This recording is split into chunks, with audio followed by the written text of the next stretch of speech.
Un fermier trouva un jour un œuf d'aigle, ne sachant pas quoi en faire, il le déposa doucement dans le nid des poules de basse-cour. Bientôt, l'œuf éclos, et le petit aigle grandit entouré de poulets. Dès le début, il grattait la terre pour chercher des vers, picorait le sol, gloussait, caquetait exactement comme les autres. Il n'essaya jamais de voler, ne leva jamais les yeux, parce que toute sa vie, il avait cru être un poulet. Les années passèrent, un jour, il leva la tête, un immense oiseau planait haut dans le ciel, glissant avec force et grâce, sans presque battre ses ailes dorées. L'aigle le regarda émerveillé. Qui est, se demanda-t-il? C'est un aigle, répondit une poule à ses côtés. Le roi des oiseaux, il appartient au ciel, nous appartenons à la terre, nous ne sommes que des poulets. Alors l'aigle baissa la tête, retourna gratter le sol et vécut le reste de sa vie prisonnier d'un mensonge. Il mourut comme un poulet, non pas parce qu'il en était un, mais parce que personne ne lui avait dit le contraire. Quand on grandit entouré de poulets, il est difficile de voler aussi haut qu'un aigle. Fais attention aux personnes que tu écoutes, parce que ceux qui t'entourent façonnent la personne que tu deviens. Choisis ton entourage avec sagesse.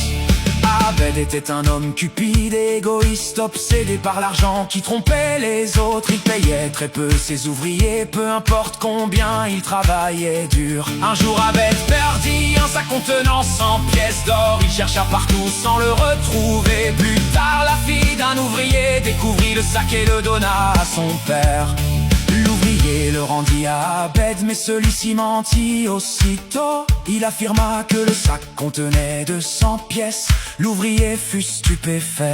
Il plaida son innocence, mais Abed l'accusa d'avoir volé 100 pièces et l'emmena devant le tribunal, devant le juge. L'ouvrier et sa fille furent interrogés sur le nombre de pièces dans le sac. Ils répondirent 100. Abed insista, non 200.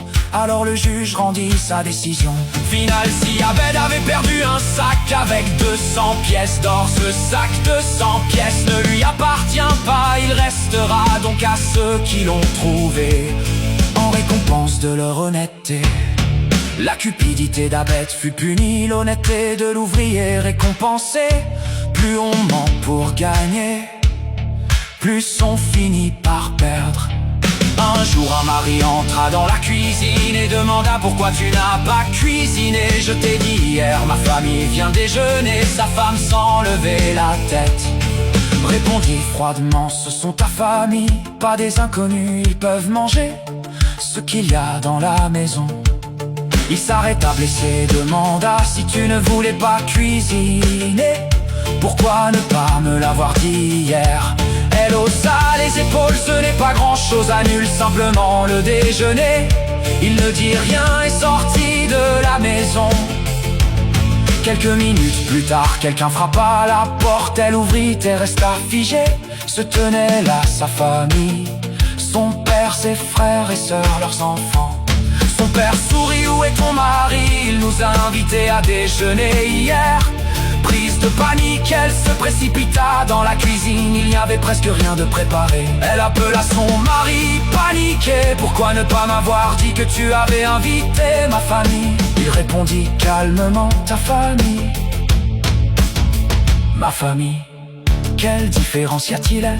Il te plaît, le supplia. Elle achète quelque chose, je ne peux pas leur servir cela. Il répondit: je suis loin maintenant, donne-leur simplement ce qu'il y a à la maison. Ce ne sont pas des inconnus, n'est-ce pas? À ce moment-là, elle comprit enfin: le respect ne commence pas par sa propre famille. Il commence par traiter les autres comme si c'était les siens.